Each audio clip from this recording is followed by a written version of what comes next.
if you go to God, you will not hear God say this, "You are not worthy, so I'm not going to give you my wisdom."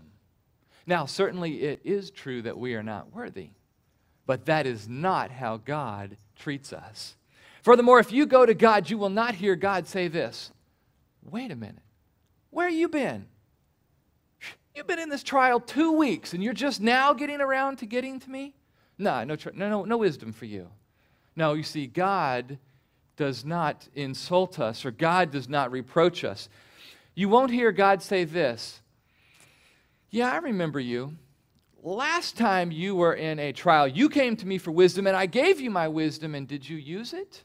No, you didn't use my wisdom. No wisdom for you this time because you didn't use it last time." You see, God never treats us like that. James says that God is generous and He is without reproach. And when we go to God, when we begin asking Him and we keep asking Him for His wisdom, it will be given to us. You know, there's a lot of people today who are looking to give you advice. Oprah's got lots of advice that she'd like to give you. Dr. Phil has got lots of advice that he'd like to give you. There are psychologists and psychiatrists, and they've got lots of advice that they'd like to give you.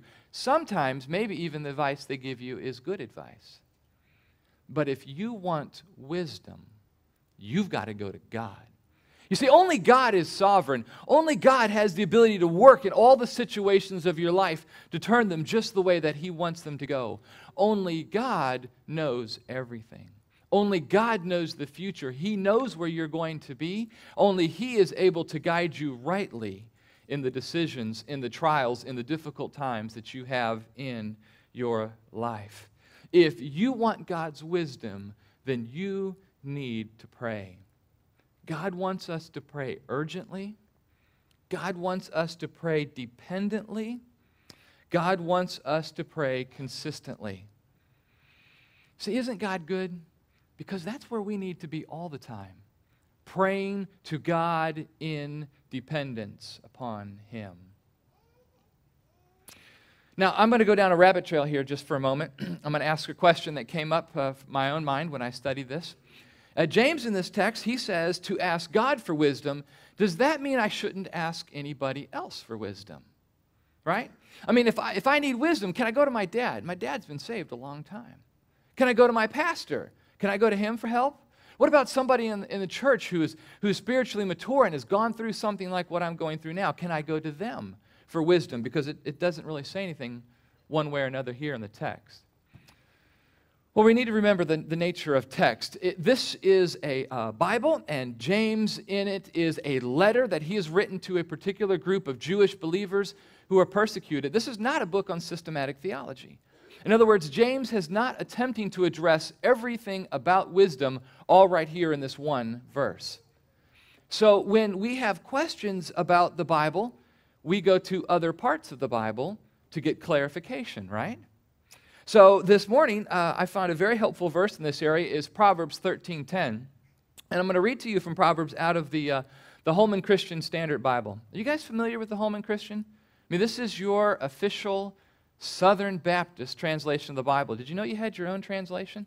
It's a really good translation of the Bible. I use it in my quiet time. We gave a copy to our son. So that's what I'm going to read out of this morning. Believe it or not, Lifeway does not pay me to make these advertisements. So anyhow, Proverbs 13:10 says, "Wisdom is with those who receive counsel." Wisdom is with those who receive counsel. So what is being said there in Proverbs? When we put these together, we see that all wisdom comes from God. And that's always where God wants us to start, with Him in prayer. God, I need help. God, I don't know what to do. God, I'm dependent upon you. God, please come through. And while we are continuing to pray, it is then appropriate to say, God, is there anybody that you want to use in my life to help me? Is there anybody that you want to use to share with me an understanding to help me think through the situation of where to go?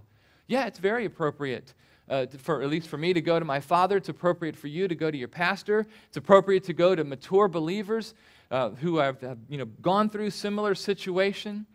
Wherever it is you go, remember, the wisdom comes from God.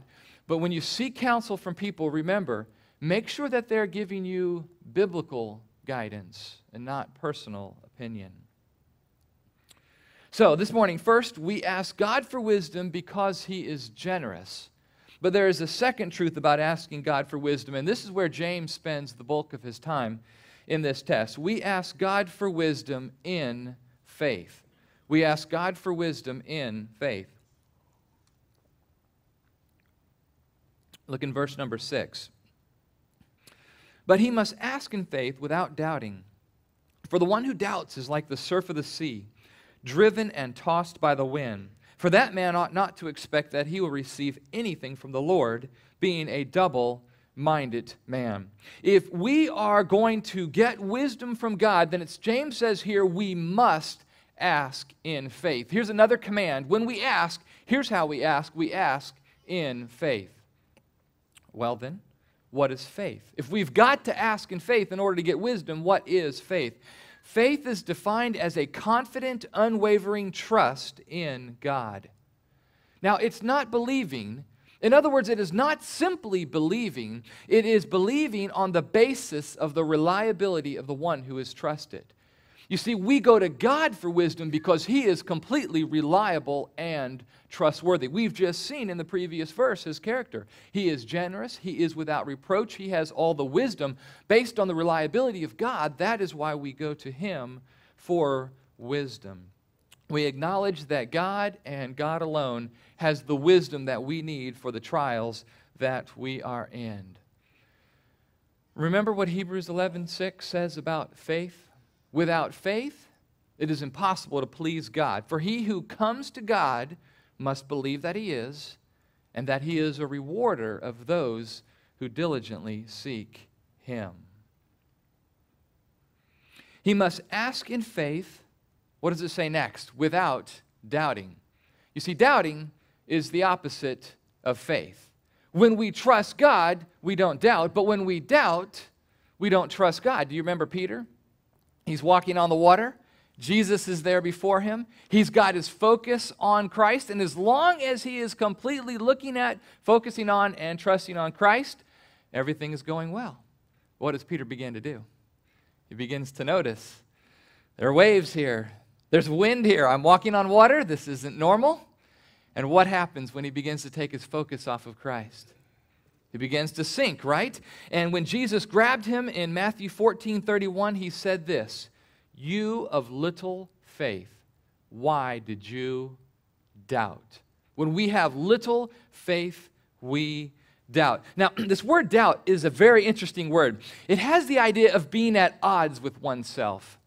Do you ever argue with yourself? I argue with myself all the time. I really do. And most of the time, I manage to win.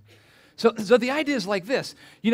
God said that He's got wisdom. Yeah, but I don't know if He's going to give it to me. But I want to go to God, but, I'm not really sure if this is going to work out. I mean, God's got He can help me, but would He really keep His promise for me? Do you get this sense of going back and forth? Yes, no, maybe God will, maybe God won't. That's the sense of the word doubting. There's an uncertainty, there's a wavering. Look at verse number 8. Here's the same idea, being a double-minded man, unstable in all his ways. When we doubt God, that's what we're like. Yes, maybe God, I don't know, maybe not God, and we go back and forth.